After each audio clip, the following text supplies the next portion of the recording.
Salut, c'est Trado, je suis content de vous retrouver pour la préparation de la semaine de trading sur Bitcoin, Ethereum, Euro-Dollar, Pétrole Brent. Je vous retrouve juste après ça. Je vous rappelle que tout ce qui suit est donné seulement à titre informatif, ce ne sont pas des conseils en investissement. On commence par Bitcoin en données hebdomadaires et on voit que la cassure du support hebdomadaire, c'était une résistance, des 13 891 930 a transformé la nature de cette zone en support. On n'a aucune zone qui va nous gêner sans doute cette semaine. On a bien une résistance hebdomadaire ici, mais elle est éloignée à 19 000, 19 870. On regarde tout de suite ce qui se passe sur les données journalières. Et les données journalières montrent que nous sommes en train de créer une résistance journalière à 16 246 480. C'est la zone qui nous a bloqué depuis la fin de la semaine dernière. Notre prochain support journalier est à 14 070, 13 225. Zone de congestion ici qui a été cassée, qui a changé de polarité, qui est donc maintenant un support journalier. On passe aux données qui nous intéressent, les données 4 heures. Et nous voyons sur les données 4 heures tout d'abord que la tendance est haussière modérément puisque nous sommes au-dessus de la moyenne mobile à 50 périodes qui montent. Par contre, nous sommes maintenant en dessous de la moyenne mobile à 20 périodes qui montent. Autrement dit, la tendance de fond est haussière, la tendance générale est plutôt neutre.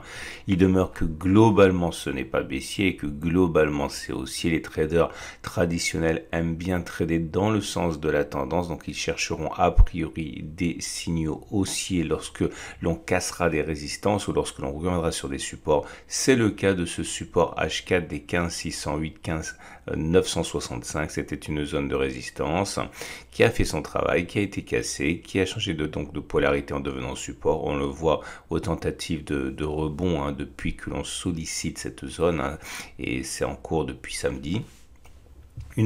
Un signal haussier pourrait être recherché par les traders qui veulent trader dans le sens de la tendance, soit sur cette zone de support H4, soit en cas de cassure de la résistance journalière des 16 240, 16 480.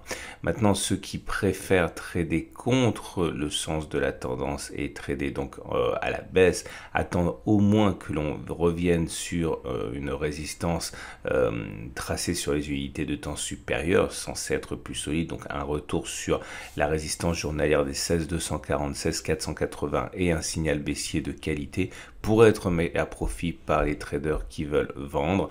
Une autre possibilité peut-être serait la cassure de ce support H4, mais ce n'est pas forcément quelque chose qui retiendra l'intérêt de beaucoup de traders puisque la tendance sur cette unité de temps étant toujours haussière, spéculer à la baisse sur cette unité de temps sans avoir ni une tendance baissière sur l'unité de temps, ni une résistance importante sur l'unité de temps supérieure, fait planer quand même un risque sur cette stratégie.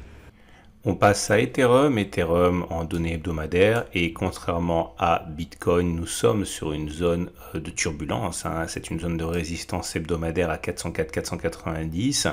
Cette zone a été à l'origine de la décrue à partir du mois d'août, le fin août. Et cette nouvelle tentative de passer au-dessus, pour l'instant, ne rencontre pas d'opposition flagrante, encore que les longues mèches hautes montrent bien qu'il y a quand même des vents contraire.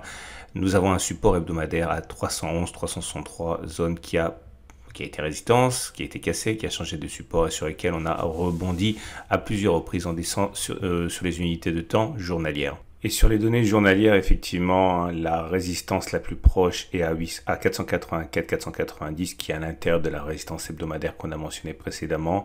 Quant au support, il est à 417-421, ancienne zone de résistance, qui a été cassée et qui a donc théoriquement changé de polarité. Nous sommes également en tendance haussière sur les données journalières avec des moyennes mobiles qui sont ascendantes et les cours au-dessus au regard de l'unité de temps qui nous intéresse. Et les données 4 heures font état d'une tendance qui s'inverse, comme on peut le voir.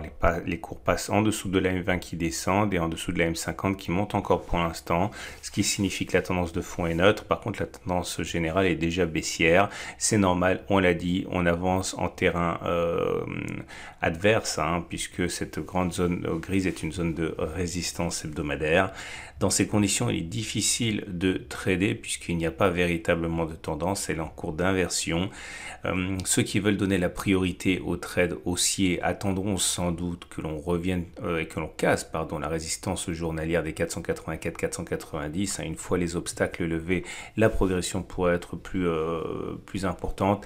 Acheter en cassure de la résistance des 469-477 est un peu dangereuse puisqu'on l'a bien compris, on est au pied d'une résistance hebdomadaire journalière et à l'intérieur d'une résistance hebdomadaire. Donc la prise de trade haussier est dangereuse. De la même manière, un retour normalement sur le support H4 des 425-431 pourrait donner des idées, mais nous sommes en terrain de résistance, on l'a déjà dit.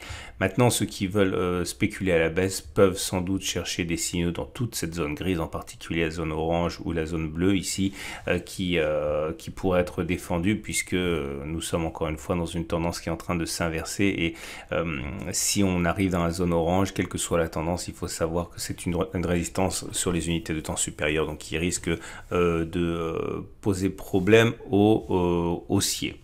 Et c'est parti pour l'euro-dollar. L'euro-dollar sur une résistance hebdomadaire ici dont il faut se méfier, qui a déjà pris à revers sans doute beaucoup d'acheteurs la semaine dernière. Cette zone de résistance hebdomadaire a été créée sur les plus hauts du 31 août, de la semaine du 31 août. Toute progression à l'intérieur de cette résistance hebdomadaire se fera sur des vents contraires, donc il faut se méfier. Mais la tendance est toujours haussière avec une M50 et une M20 qui montent. On descend sur les unités de temps journalières. Et sur les données journalières, pas grand chose à se mettre sous la dent cette semaine par rapport à la semaine dernière, avec toujours un support journalier à 1,1631, 1,1630 à l'origine des rebonds visibles depuis fin septembre et une résistance journalière à 1,2010, 1,1939 qui est intégrée à la résistance hebdomadaire des 1,1905, 1,2012. La tendance est plutôt neutre avec des moyennes mobiles plates. On passe à l'unité de temps qui nous intéresse. Et sur les données 4 heures maintenant, la tendance est en amélioration. On voit que les moyennes mobiles commencent à être ascendantes. C'est très clair, il faudrait que la M20 passe au-dessus de la M50 pour valoriser l'impulsion actuelle.